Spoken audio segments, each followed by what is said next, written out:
5장이요. 아, 그럼요. 급하신데 바로 처리해드려야죠. 그래, 나 보이스피싱 당했다. 보이스피싱 당하셨어요? 제가 도와드릴게요. Setelah lulus kuliah dan berbekal IPK yang tinggi, tentu kita akan segera mencari pekerjaan. Perusahaan demi perusahaan kita datangi dan kita masukkan CV terbaik kita. Namun apa jadinya jika sudah bertahun-tahun mendaftar lowongan kerja tapi nggak keterima juga? Seperti kisah wanita dalam film yang satu ini, Part-Time Spy.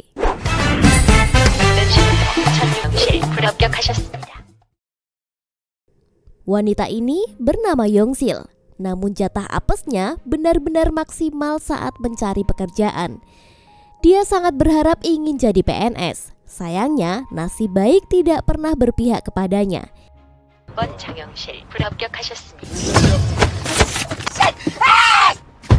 Hingga keapesan itu pun berakhir saat dia berusia 35 tahun.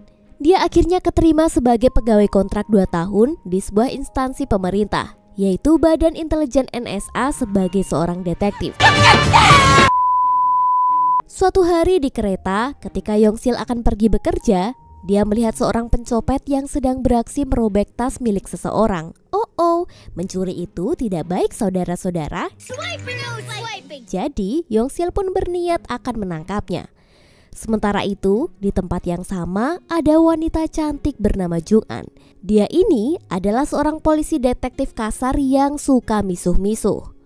Pada saat itu Jung-an bersama timnya juga sedang melaksanakan misi mereka menangkap seorang pencopet.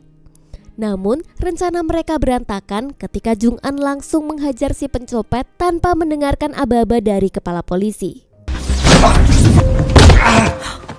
Karena kejadian ceroboh itu, target utama mereka malah berhasil kabur melarikan diri.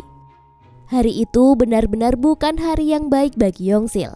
Nasib apes masih menghantui dirinya. Dia dipanggil oleh atasannya, yaitu Deputi Park ke kantor NSA. Tanpa penjelasan yang jelas, Yongsil dipecat dari pekerjaannya. Padahal kontrak kerjanya masih tersisa 3 bulan lagi. 혹시 그 영신이가 같은 말이야. 어쨌든 해고된다는 뜻이지. 네? Yongsil sendiri telah berusaha keras untuk mendapatkan status sebagai pegawai tetap. Namun, semua impiannya itu pupus sudah begitu saja. Tak lama setelah itu, Deputi Park menerima telepon dari seseorang yang mengaku dari Departemen Luar Negeri. Orang itu meminta Deputi Park untuk mentransfer uang sebesar $500.000. Awalnya Deputi Park ragu, namun karena dia mendapatkan penjelasan yang logis dan meyakinkan, akhirnya dia pun setuju untuk mentransfer uang. 아, 그럼요. 급하신데 바로 처리해드려요. Keesokan harinya, saat Yongsil datang ke kantor NSA untuk mengambil gaji terakhirnya, dia memutuskan untuk menemui Deputi Park sekali lagi. Sayangnya, dia malah memergoki Deputi Park sedang marah besar. 그래, 나 보이스피싱 당했다. Dia baru menyadari bahwa telepon yang diterimanya kemarin ternyata adalah penipuan bermodus voice phishing. Voice phishing ini adalah telepon penipuan atau mama minta pulsa. Dan uang sebesar $500.000 milik Departemen NSA telah raib dicuri. Kini Deputi Park sedang pusing memikirkan cara supaya uang sebanyak itu bisa kembali.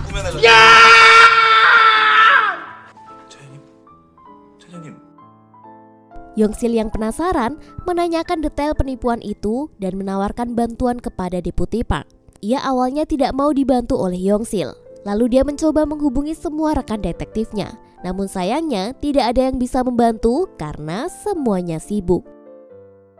Karena tidak ada pilihan lain, akhirnya Deputi Park mendatangi Yongsil. Dia memintanya untuk menyamar menjadi pegawai di perusahaan voice phishing dan menyelidiki semua kejadian di dalamnya, termasuk mencari bukti-bukti penipuannya.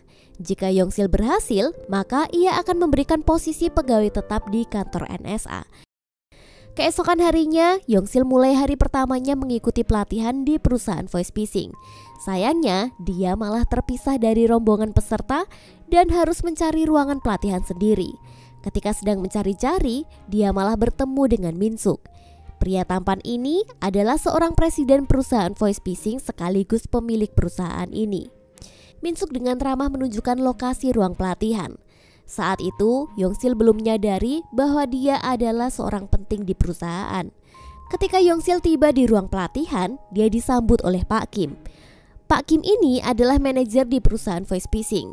Saat itu Pak Kim dengan bangga memamerkan keberhasilannya jika dia telah berhasil menipu badan intelijen NSA sebesar $500.000. Kemudian Min-suk yang duduk di sebelah Yongsil diminta untuk memberikan sambutan sebagai presiden perusahaan. 네, 반갑습니다. 최민석입니다. 못할까 봐 걱정할 필요 없습니다. 사람을 쉽게 평가하거나 재단하지 않습니다. Sementara itu, sebagai wanita biasa, Yongsil tak bisa menutupi rasa kagumnya karena kegantengan Min-suk. Setelah itu Yongsil dibawa ke ruangan lain untuk dibimbing oleh pegawai senior. Di tempat yang sama, ternyata Yongsil melihat Jung-an. Seorang detektif yang ia temui di kereta kala itu ternyata juga sedang mengintai perusahaan voice phishing ini. Melihat ada mata-mata lain, Yongsil langsung melaporkannya kepada Deputi Park. 차장님, 여기 직원 중에 네가 그걸 어떻게 알아? Sepulang dari pelatihan, Yongsil bertemu dengan Deputi Park. Mereka pun kepo-kepo siapakah sosok Jung-an ini. Ternyata dia adalah seorang detektif kepolisian di unit kejahatan. Jung-an telah diutus oleh tim kepolisian untuk mengungkapkan kasus penipuan ini. Deputi Park tidak ingin Jung-an dan tim kepolisian lebih dulu menangkap bos perusahaan voice phishing dengan alasan dia merasa malu karena sudah jadi korban penipuan. Itulah sebabnya Yongsil dituntut supaya berhasil dalam misi ini. Yongsil pun akhirnya diberikan kamera tersembunyi dan kartu akses untuk masuk ke kantor voice phishing. 도청 카메라가 맞는 카드키야. 네 손에 내 운명이 걸렸어. Keesokan harinya, Yongsil pun mulai bekerja. Dan seperti jodoh, dia duduk bersebelahan dengan Jung-an. Ternyata pekerjaan itu tidak semudah yang dibayangkan. Kebanyakan target yang mereka incar sudah paham modus mereka. Jadi mereka tidak mudah untuk ditipu, bahkan banyak yang memaki-maki dan memberikan siraman rohani serta ayat-ayat untuk bertobat. 거울 있으면 좀 봐봐. 거기 뭐가 보이나? 그거 쓰레기야. Hal ini membuat Yongsil putus asa. Namun setelah mendapatkan dukungan dari teman-temannya, akhirnya Yongsil mendapatkan korban pertamanya. 계좌번호 입력해 주시고요. 네, 감사합니다, 고객님. Melihat Yongsil lebih sukses darinya, membuat Jung-an merasa bete. Setelah selesai bekerja, Min-suk sebagai pemimpin perusahaan mengapresiasi kinerja perdana Yongsil yang luar biasa. Perusahaan pun mengadakan makan malam dan pesta di sebuah klub. Semua orang asik party-party, sementara Jung-an justru malah sibuk menyadap kartu HP milik Min-suk. Namun tiba-tiba dia dibuat kaget saat Yongsil datang dan memergokinya. Untunglah Yongsil ternyata sedang mabuk. 당신 누군지 아니라고? 자꾸. Keesokan harinya, Yongsil terbangun karena ditelepon oleh Deputi Park. Dia kesal karena Yongsil terlalu terkenal di perusahaan voice phishing. Harusnya dia menyamar menjadi karyawan biasa. Ini malah membuat prestasi. Di sini dia mengancam status pegawai tetap yang ia janjikan akan dianggap gugur. Mendengar hal itu, Yongsil yang tadinya hampir terlena kembali ke jalan yang benar. Dia pun berjanji akan menjadi pegawai biasa yang tidak mencolok selama bekerja di perusahaan itu. Sementara itu, Jung-an mendapat kabar dari seniornya bahwa ketua tim mereka ingin dia segera mendapatkan bukti dan keluar secara diam-diam dari perusahaan voice phishing. Di kantor, saat sedang fokus bekerja, Yongsil mendapatkan permen dari Min-suk. Perlakuan manis ini tentu saja membuatnya baper dan salah tingkah. Ya elah, padahal cuma permen 500-an loh. Malam harinya, tanpa disadari, Yongsil dan Jung-an sama-sama mulai mencari bukti penipuan di perusahaan. Mereka pun melancarkan aksinya masing-masing. Setelah Yongsil menempatkan kamera tersembunyi di dalam ruangan Min-suk, lampu senternya mengejutkan Jung-an yang juga berada di sana. Akhirnya, Jung-an pun menyergap Yongsil secara diam-diam. Dan mereka berdua pun sama-sama kaget saat wajah mereka bertatapan.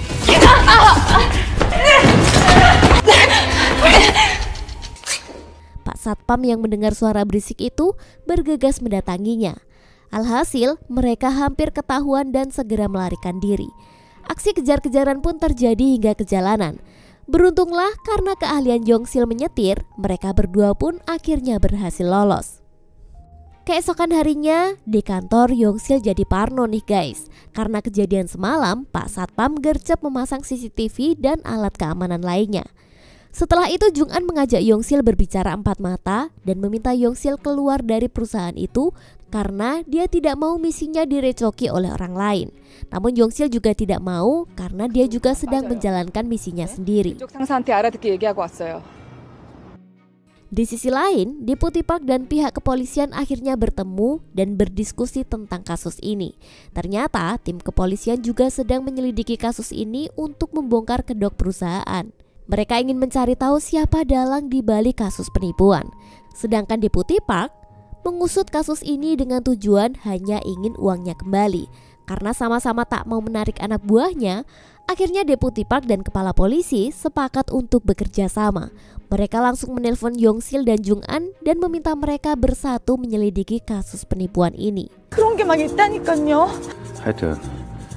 Setelah itu, Yongsil dan Jung-an dipanggil oleh Pak Kim ke ruangannya. Mereka berdua diberi tantangan untuk melakukan penipuan tatap muka. Demi menutupi kecurigaan dari Pak Kim, mereka pun akhirnya terpaksa menipu seorang kakek dan merampas uangnya. Padahal uang yang dibawa kakek itu seharusnya untuk biaya operasi istrinya. Tentu saja ini sangat melukai hati nurani mereka karena mereka sangat tidak tega. Namun gerak-gerik mereka ternyata diintai oleh Pak Kim. Hari berikutnya, demi mendapatkan kepercayaan dan mencari bukti yang lebih kuat, Jung-an merayu Pak Kim untuk kencan bersama di sebuah hotel. Sementara itu, di kantor NSA, bawahan Deputi Park lapor jika Departemen Hukum dan HAM baru saja menjadi korban penipuan perusahaan voice phishing. Akibat insiden itu, kepala departemen langsung dipecat dari jabatannya.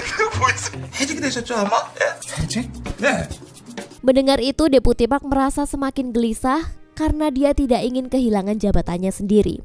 Situasi semakin bertambah rumit ketika dia mendapatkan informasi kalau kamera tersembunyi yang dipasang Yongsil telah rusak akibat terkena air, sehingga dia pun tak dapat mencari bukti yang lebih kuat. Malam itu, baik Jung-an maupun Yongsil sibuk menjalankan misinya dalam mencari informasi tentang perusahaan itu. Jung-an mencoba mencari informasi dari Pak Kim, sementara Yongsil mencoba mencari informasi dari temannya. Akhirnya mereka mendapatkan informasi jika perusahaan voice phishing itu memiliki ketua yang berada di Tiongkok. Dan Min Suk hanyalah presiden yang mengelola perusahaan di Korea dan memiliki banyak cabang di seluruh penjuru dunia. Oke, mari kita kembali ke Jung-an. Si Jung-an yang cantik dan seksi ini sedang asik kencan di hotel bersama Pak Kim. Pak Kim yang penuh semangat untuk segera belah duren meminta izin bersih-bersih sebentar di kamar mandi. Nah, sambil menunggu Pak Kim bersiap, Jung-an akhirnya berhasil menyadap kartu HP milik Pak Kim. Nasib baik berpihak kepada Jung-an. Saat Pak Kim keluar dari kamar mandi, dia malah terpeleset dan menciderai rudal kebanggaannya.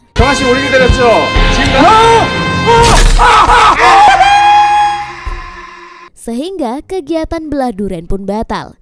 Usai dari menjalankan misinya, Jung-an pun pergi menemui seniornya. Seniornya membawakan data analisis kartu milik Min Suk.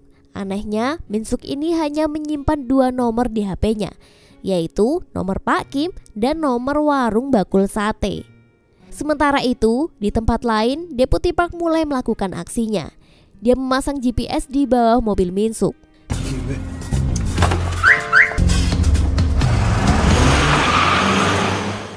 Keesokan harinya, di kantor, Jung-an dan Yongsil merasa bingung karena usaha mereka mengumpulkan informasi semalam tampak sia-sia.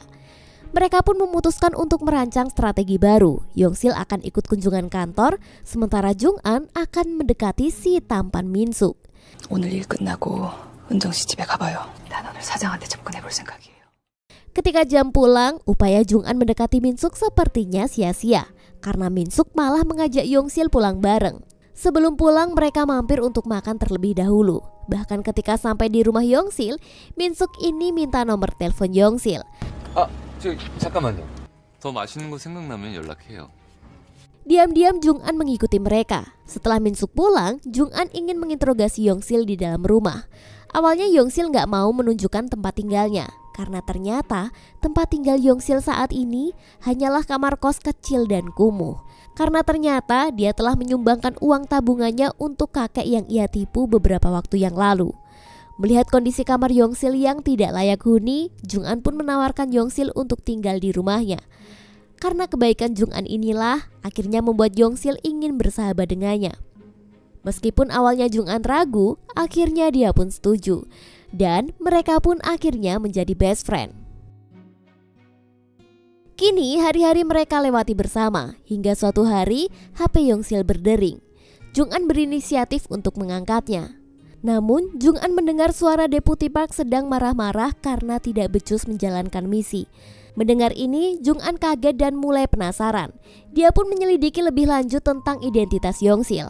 Dari sini dia sadar jika Yongsil ternyata bukan pegawai NSA, melainkan pegawai tidak tetap yang telah dipecat. Di sini Jung-an mulai merasa curiga. Mengapa Yongsil diminta untuk menyelidiki perusahaan voice phishing? Apa tujuan yang sebenarnya? Keesokan harinya, saat di kantor, Pak Kim mencari pegawai dan menawarkan sebuah proyek besar. Tugasnya adalah menipu departemen pemerintah atau swasta dengan uang yang lebih besar dari biasanya. Dengan gercep, Jung-an dan Yongsil mengajukan diri untuk menjalankan aksi penipuan. Dan target kali ini adalah markas logistik militer. Buset, menantang maut ya dua bocil ini. Pak Kim mulai melancarkan aksinya dengan mengaku sebagai kepala staf militer Angkatan Darat. Dia berakting sangat lihai hingga kepala staf itu terpancing dan termakan kata-katanya. Aksi Pak Kim ini disaksikan oleh seluruh pegawai. 야, 이 개새끼야! 검찰 딸서 나오고 있어. 아닙니다. 용서해 주십시오. 내년에 별 달아야 될 거 아니야, 최대령. Setelah berhasil membuat kepala staf percaya untuk menyerahkan uang dalam jumlah besar, kini giliran Jung-an dan Yongsil yang menjalankan misi mereka. Mereka ditugaskan mengambil uang hasil penipuan itu di markas logistik militer. Sebelum itu, tak lupa Yongsil mengabarkan informasi ini ke Deputi Park tentang misi ini. Deputi Park yang egois meminta Yongsil untuk mengambil uang itu, tapi langsung kabur dan menyerahkan uang itu kepadanya. Karena sebenarnya Deputi Park hanya ingin uangnya kembali. 그 돈 가져오면 넌 내일부터 정규직. Berbeda dengan hati nurani Yongsil, dia sangat mencemaskan Jung-an dan timnya. Dia juga takut jika mengecewakan pihak kepolisian. Namun Yongsil tak bisa mengelak dan menuruti perintah Deputi Park, lagi-lagi demi status pegawai tetapnya. Kini Yongsil dan Jung-an menjalankan misi mereka. Dengan berdandan ala militer, mereka pun datang ke markas logistik mereka. Benar-benar ya, ibarat mereka tuh sedang masuk ke kandang singa. Meskipun mereka gugup dan ketakutan, namun mereka akhirnya berhasil mendapatkan koper yang berisi uang.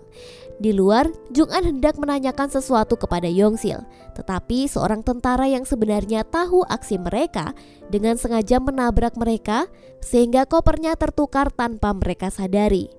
너 진짜? Oops. I'm sorry. Yongsil dan Jung-an tidak tahu jika dia telah memegang koper yang palsu. Yongsil mengira koper yang dia pegang masih berisi uang. Dengan cepat, dia pun melarikan diri sambil membawa koper itu. Melihat Yongsil yang kabur, Jung-an langsung mengejarnya sehingga terjadilah aksi kejar-kejaran. Di sini Yongsil berhasil melarikan diri, sementara Jung-an dicegat oleh Pak Kim dan anggota gangster yang sudah mengetahui tentang penyamaran Jung-an dan Yongsil. Jadi mereka berdua ini ternyata memang sengaja dijadikan umpan demi mengambil uang sekoper tadi, dan pertarungan pun terjadi. Dengan cepat Jung-an kalah karena dikeroyok. Sementara itu di sebuah kafe, Yongsil melihat tentara yang menabrak mereka tadi menyerahkan koper berisi uang kepada Deputi Park. Jadi ternyata tentara tadi itu adalah anak buah Deputi Park yang sengaja menukar koper milik Yongsil. Yongsil merasa kecewa dan sakit hati setelah semua usaha dan pengorbanan yang dia lakukan tidak dihargai sama sekali. Ternyata selama ini dia hanya dimanfaatkan oleh Deputi Park. Ditambah lagi, Deputi Park yang jahat ini tidak akan mengangkat Yongsil sebagai pegawai tetap dan tetap memecatnya. Yongsil yang merasa sangat dicurangi pun tidak tinggal diam. Dia pun berpura-pura berlutut dan menunjukkan air mata palsunya. Tapi secara cerdik, diam-diam dia menukar kembali koper yang ia pegang dengan koper yang berisi uang saat Deputi Park lengah. Sorry.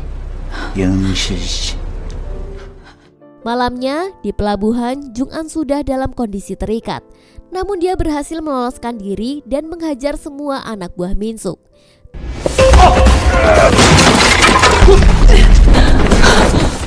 Tiba-tiba Min Suk pun muncul dan menelpon Yong Sik. Min Suk ingin melakukan sebuah pertukaran. Jika Jung An ingin selamat, maka Yong Sil harus menyerahkan uang itu. Dengan dramatis, Jung An melarang Yong Sil untuk datang.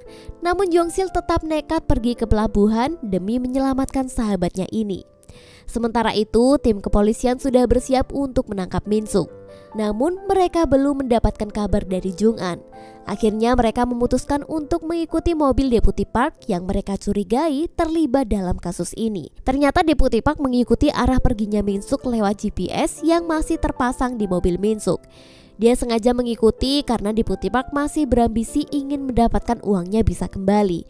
Kini, polisi dan Deputy Park sama-sama pergi menuju pelabuhan. Sementara Yong Sil yang sudah tiba di pelabuhan langsung menyerahkan uang itu dan menukarnya dengan Jung An. Alih-alih melakukan pertukaran, Yong Sil yang polos malah ikutan diikat bersama dengan Jung An.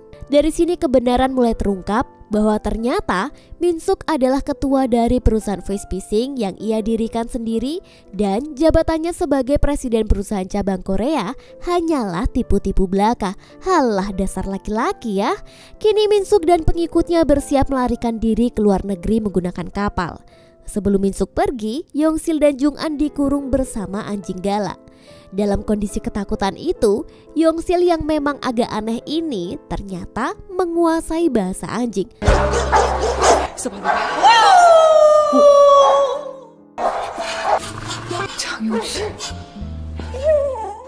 Pada waktu yang bersamaan, pihak kepolisian datang di saat Min Suk dan kawan-kawan akan kabur menggunakan kapal. Tak ketinggalan, Deputy Park juga datang dan berusaha mengancamnya. Tetapi tak lama kemudian dia malah terjebak dalam jaring ikan. Duh, pemandangan yang sangat memalukan. Kini aksi kejar-kejaran antara tim kepolisian dan pengikut Min Suk pun terjadi. Saat Min Suk mencoba kabur, ternyata mobilnya ditabrak oleh Yong Sil. Akibat tabrakan itu, Min Suk yang terluka mencoba bersembunyi. Tentu saja Yong Sil tidak ingin membiarkan Min Suk lolos dan mengikuti jejak darahnya. Namun saat sudah berhasil menemukannya, Min Suk yang tahu titik lemah Yong Sil adalah mudah kasihan, dia pun segera berdrama. Dia membalikan keadaan dengan menceritakan kisah hidupnya yang kelam. Ternyata awal mula dia bisa jadi sejahat ini karena dulu ayahnya pernah dijebak dan menjadi tersangka dalam sebuah kasus kecelakaan. Sementara pelaku sebenarnya bisa dibebaskan karena memiliki uang yang banyak untuk menyuap polisi. Itulah yang membuat Min Suk akhirnya mendirikan perusahaan voice phishing. Karena dia sangat membenci orang-orang kaya dan ingin membalaskan dendamnya. Yong Sil yang hati nuraninya mulai tergugah, akhirnya mulai lengah dan membuat Min Suk berhasil menyandranya. Tak lama polisi dan Jung An pun tiba di sana. Melihat sahabatnya dalam kondisi bahaya, Jung An tidak bisa menahan diri dan melemparkan pistol ke arah Min Suk. Namun secara mengejutkan, Yong Sil membalas dengan membanting Min Suk bagaikan Samson Betawi.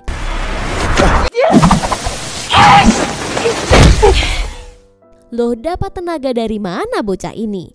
Ternyata tenaga itu dia dapatkan dari rasa kesalnya karena selalu diremehkan, dipandang lemah dan dianggap tidak bisa berbuat apa-apa. Akhirnya Min Suk dan anggotanya berhasil ditangkap oleh polisi. Di akhir film, persahabatan mereka masih terus berlanjut. Tak lupa mereka juga memamerkan tato kembaran di pinggang mereka yang memiliki simbol persahabatan mereka.